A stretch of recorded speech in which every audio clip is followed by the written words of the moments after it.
Tinanong mo ba ako? Ako na nga nagtatanong sa'yo eh.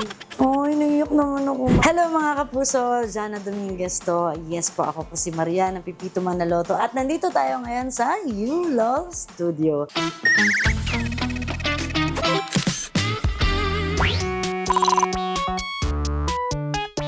Ang gagawin natin ngayon, kasi ako'y nautusan lang. Kasi di ba mapatanong si Maria. So, hihingi tayo ng tulong kay AI. Meron ako itatanong, titignan natin kung ano yung sagot niya. Okay ba yan? Tara. Okay. On a scale ng 1 to 10, gaano katalino si Maria ng Pipito Manaloto? Ayan na. Kung si Maria ang pag-uusapan mula sa Pipito Manaloto, subjective lang ito.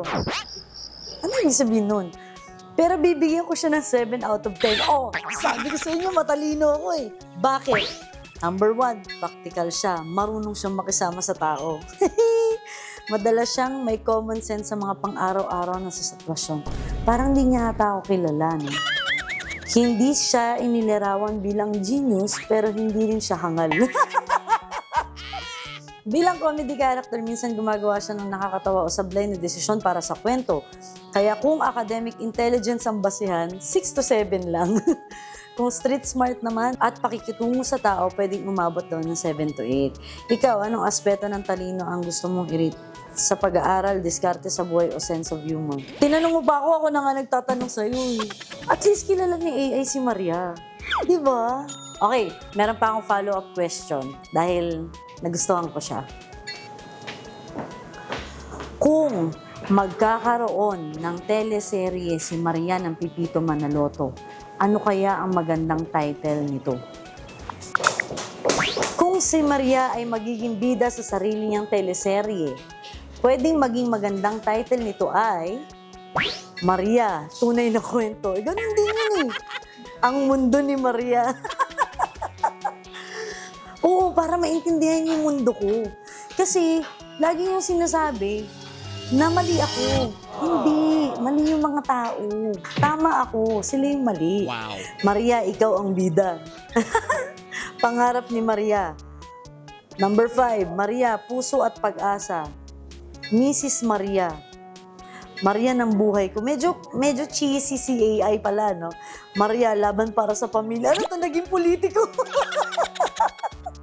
Ang kwento ni Maria. Maria at ang kanyang mga pangarap. Gusto mo naman dramatic style, pwede rin Maria sa likod ng ngiti. Ay! Ay, naiyak naman ako. Maria, hindi susuko. Ano, politiko na naman. Maria, isang pusong matatag. Award sa akin yung sa likod ng ngiti. Kasi, lagi niyong iniisip kasi na pagka-comedian, laging happy lang, laging ganito.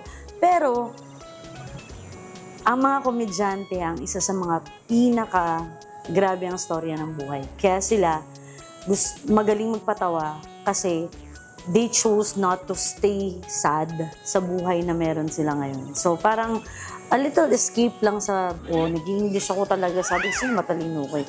So, pasok sa akin ng Maria sa likod ng ngiti. Ikaw, ano yung nagustuhan mong title?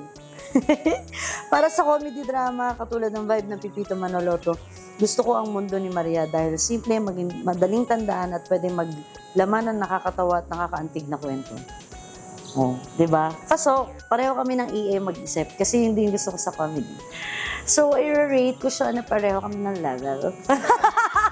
Joke lang, kaya naman comment mo nga kung ano yung nagustuhan mong title. Siyempre, babatiin natin na happy 66 ang YuLol. Yes, YuLol.